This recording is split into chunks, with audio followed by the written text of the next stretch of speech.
உங்கள் எல்லாரையும் இப்போது சந்திப்பதிலே நான் மகிழ்ச்சி அடைகிறேன். நீங்களாம் இங்கே வந்திருக்கிறது உங்களுக்கு சந்தோஷமா?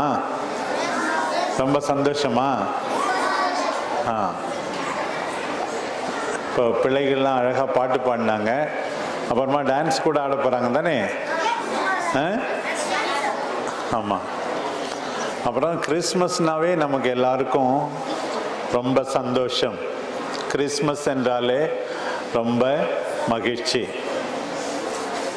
அதிலும் இன்னைக்கு டிசம்பர் மாதம் எத்தனையாம் தேதி?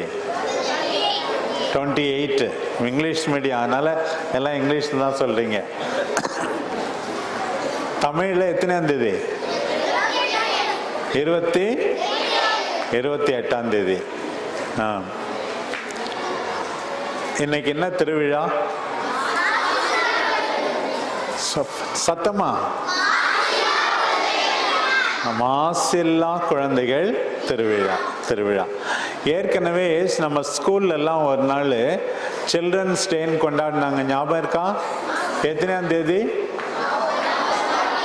நவம்பர் 14. தமிழே பேச தெரியல சில பேருக்கு, ரொம்ப பெருமையா இருக்கு உங்களை. நவம்பர் 14, நவம்பர் மாதம் 14ஆம் தேதி.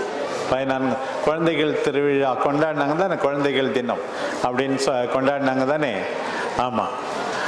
நம்ம இன்றைக்கு நம்ம கிறிஸ்தவர்கள் என்ற விதத்தில் நாம் எல்லாரும் குழந்தைகள் தினமாக அனுசரிக்கிறோம். ஒரு விதத்தில் மாசில்லா குழந்தைகளை போல நீங்களும் மாசில்லா குழந்தைகளாக வளர வேண்டும். அதுக்காக தான் இந்த ஏற்பாடு. இந்த பாட்டு போட்டி, நடன போட்டி, மற்ற அறிவுரை சொற்பொழிவுகள் எல்லாமே அதுக்காகத்தான். இந்த மாசில்லா குழந்தைகள் இயேசுக்காக தங்கள் உயிரை கொடுத்தார்கள். ஏன்னா இயேசு குழந்தையை கொல்ல வேண்டும் என்று ஒரு அரசன் முடிவு செய்தான்.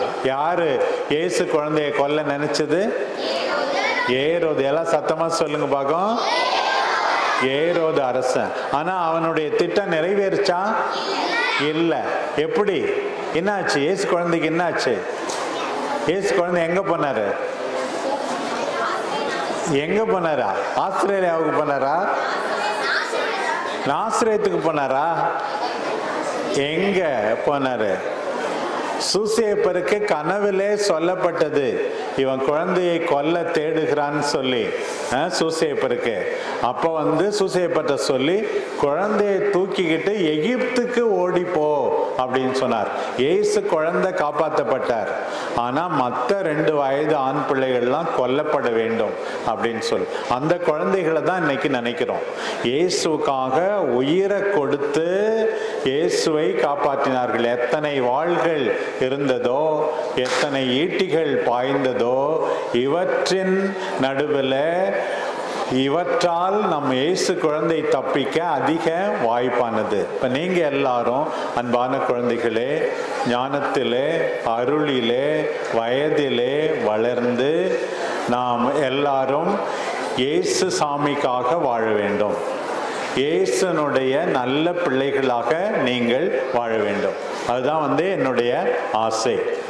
இப்போ இயேசுவுக்கு பிடித்தமான பிள்ளைகள்லாம் எப்படி இருக்கணும்னா, டொமினிக் சாவியோன்னு ஒரு புனிதர் இருந்தார். 13 வயசு தான் வாழ்ந்தார். அவர் என்ன சொன்னார்னா, பாவம் செய்வதை விட சாவதே மேல். சொல்லுங்க பார்க்கும். பாவம் செய்வதை விட சாவதே மேல். இயேசுக்கு பிரியமான பிள்ளைகள் எப்படி இருக்க வேண்டும் என்று கேட்டால், நம்ம எல்லாரும் இன்றைக்கு செய்ய வேண்டியது, முக்கியமா இயேசுக்கு பிடித்தமான பிள்ளைகள் நன்றாக ஜெபிக்க வேண்டும்.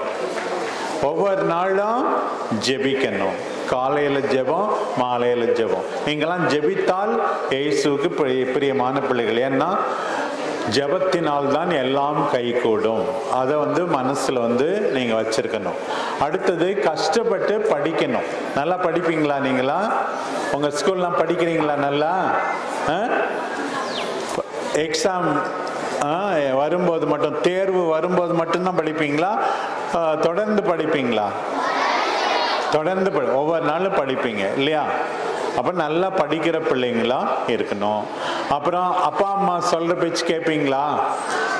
கீழ்ப்படிவீங்களா? கீழ்ப்படுகிறீங்களா? இயேசுவே 30 ஆண்டு காலம் அவங்க அப்பா அம்மாவுக்கு கீழ்ப்படிந்தார்னு பைபிளில் எழுதியிருக்கு.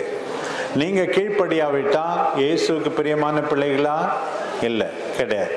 கீழ்ப்படுவீங்களா? கீழ்ப்படி. அப்புறம் இன்னொன்று, இப்போ ஸ்கூல்லலாம் வரீங்க, மற்ற பிள்ளைங்க கூட சண்டை போட்டு அடிக்கிறது, மற்றவங்க பொருளுக்கு ஆசைப்பட்டு திருடுறது, அப்படிலாம் செய்யலாமா? செய்யலாமா? இயேசுனுடைய பிள்ளைகள் அப்படி செய்யலாமா? செய்யக்கூடாது தானே? செய்யவே கூடாது. திருடக்கூடாது, பொய் சொல்லக்கூடாது. அப்படி நீங்கள் நல்ல பிள்ளைகளாக வாழ வேண்டும். இன்னைக்கு சாமி உங்கள் எல்லாரையும் அழைக்கிறார். நீங்கள் எல்லாரும் இயேசுக்கு உகந்த பிள்ளைகளாக இருக்கணும்னு சொல்லி நான் உங்களை வாழ்த்துகிறேன். இப்போ அப்பா அம்மா, ஆசிரியர்கள், பங்கு குருக்கள், அருள் சகோதரிகள் எல்லாரும் உங்களை பார்த்துக்கிறாங்க. நீங்கள் வளர்ந்து உங்களுக்கு உதவி செய்தவர்களை பாசமாக பார்த்து கொள்கின்ற அளவுக்கு நல்ல வேலைக்கு வர வேண்டும். நல்ல வளத்தோடு நீங்கள் இருக்க வேண்டும். இதையெல்லாம் நீங்கள் மனசில் எப்போதும் வைத்திருங்கள். நல்ல பிள்ளைகளாக இருங்கள். சாமி உங்களை ஆசீர்வதிப்பார். நான் இப்போ உங்களுக்கு ஒரு ஆசீர்வாதம் பண்ணி உங்கள் எல்லாரையும், உங்கள் ஆசிரியர்களையும் எல்லாரையும் ஆசீர்வதிக்கும்படியாக ஜெபிக்கிறேன். கண்களை மூடி அப்படியே உட்கார்ந்துக்கிட்டே கண்களை மூடி மௌனமாக ஜெபிப்போம்.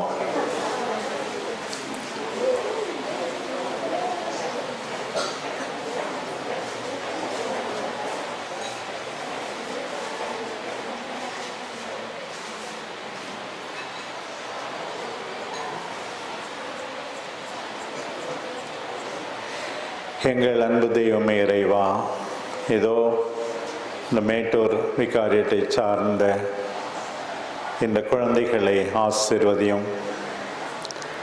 இங்கே இருக்கிற அருள் தந்தையர்கள், அருள் சகோதரிகள், குருமட மாணவர்கள், மற்ற ஆசிரியர்கள், உதவி செய்கின்ற மற்ற சகோதர சகோதரிகள் அனைவரையும் ஆசீர்வதியும்.